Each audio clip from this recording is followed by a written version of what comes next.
बच्चों good morning. आज मैं आप लोगों को जांतव तंतु के बारे में पढ़ाऊंगी। पशुओं तथा कीड़ों से प्राप्त तंतु जांतव तथा प्राणिज तंतु कहलाते हैं। ये तंतु दो प्रकार के होते हैं। क रेशम कीड़ों से प्राप्त होता है। ख ऊन भेड़, बकरी, ऊंट तथा खरगोश से प्राप्त होता है। अब हम आपको रेशम के बारे में डिटेल से पढ़ाते हैं। रेशम के तंतु सर्वोत्तम तंतु हैं, यानी ये बहुत उत्तम प्रकार के तंतु हैं। इनके तंतु चिकने तथा सुंदर होते हैं और इनका प्रयोग प्राचीन काल से ही होता चला आ रहा है। एक प्राचीन दंत कथा है कि चीनी बादशाह की पत्नी सी लिंगची ने रेशम के कीड़े के रेशम कोश से तंतु को प्राप्त करके वस्त्र बनाने की खोज की थी।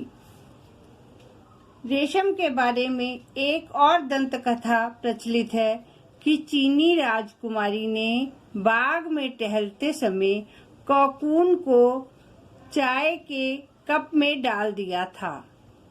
जब कोकून को कप से निकाला गया तब धागा निकलने का ज्ञान हुआ, यानी तब उन्हें पता चला कि ये तो एक रेशा तैयार हो गया है जिससे कि हम लोग कुछ बना सकते हैं, यानी वस्त्र निर्माण कर सकते हैं। और तब से रेशम के धागे का निर्माण हुआ। भारत के पूर्व गुजरात में नवविवाहित स्त्रियां रेशमी वस्त्र पहनती हैं। प्राचीन समय में रेशम के उद्योग को राजघरानों से संरक्षण प्राप्त हुआ। चीन में 2500 वर्ष पूर्व से ही रेशम का प्रयोग हो रहा है।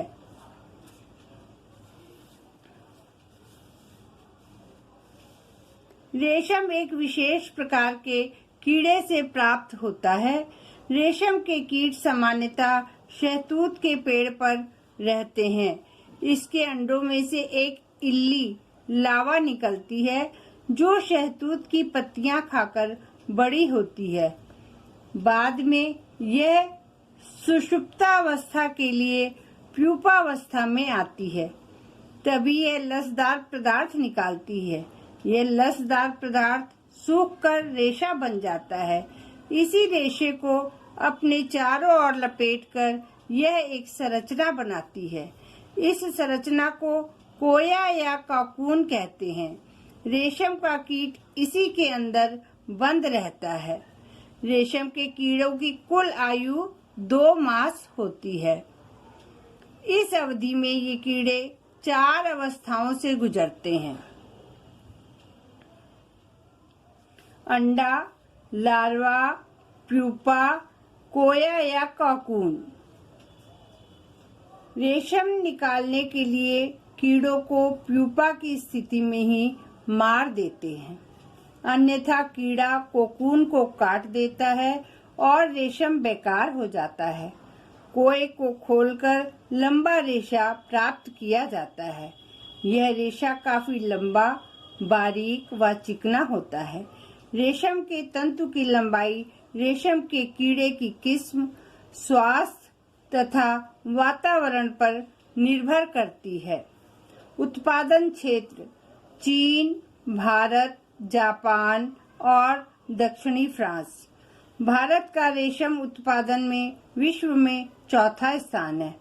भारत में मैसूर, जम्मू एवं कश्मीर राज्य में रेशम का उत्पादन होता है।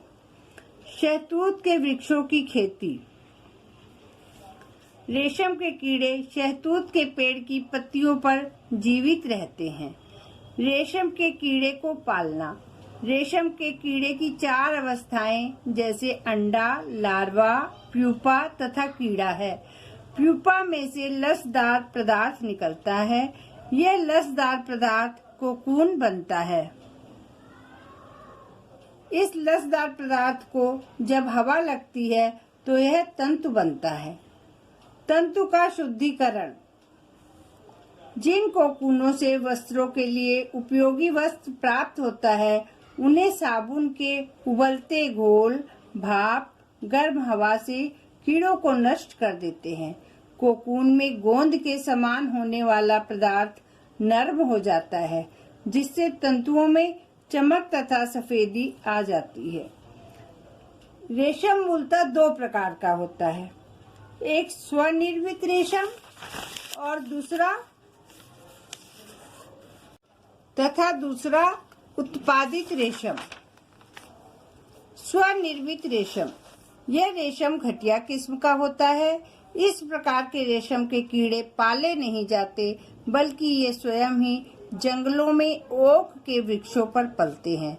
ये उन्हीं पत्तों को खाते हैं जिनका रंग भूरा होता है। इस रेशम का धागा मोटा, कड़ा, रूखा तथा ठंडा होता है।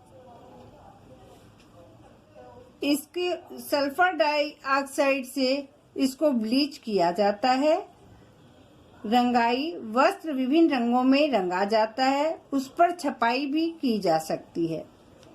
परिसज्जा, रेशम की परिसज्जा की आवश्यकता नहीं होती है। अब दूसरा है उत्पादित रेशम। यह असली रेशम होता है। इस प्रकार का रेशम रेशम के कीड़ों को शहतूत के पत्तों पर पाल कर प्राप्त किया जाता है। इससे प्राप्त धागा श्वेत होता है। इसके रेशे काफी लंबे होते हैं। लंबे रेशों से उत्तम किस्म के वस्त्र तैयार किए जाते हैं। इस प्रकार का रेशम उत्तम पारदर्शी, चिकना, समान मोटाई वाला, हल्के पीले से रंग का होता है। रा सिल्क भी इसी प्रकार का रेशम है। इनमें से टूटे फूटे तथा बचे रेशों से कताई वाली सिल्क तैयार होती है। यह रेशम कई प्रकार का होता है। लपेटा हुआ रेशम, कता हुआ रेशम। यह एक अविरल सूत्र होता है। इसकी लंबाई 300 गज से 1600 गज तक की होती है। कता हुआ रेशम, यह रेशम के कटे हुए टुकड़ों को काट कर तैयार किया जाता है। यह रेशम लपेटे हुए रेशम की अपेक्षा कम खर्चीला होता है। इस रेशम से प्रायः वस्त्र का बाना तैयार किया जाता है। यह रेशम आकर्षणहीन तथा रुई नुमा दिखाई देता है। इसके छोटे छोटे तंतु में असमानता स्पष्ट दिखाई देती है। बच्चों, आज यहीं समाप्त करते हैं। कल हम आपको रेशम के तंतुओं की भौतिक विशेषताएं तथा रासायनिक विशेषताओं के बारे में बताएंगे।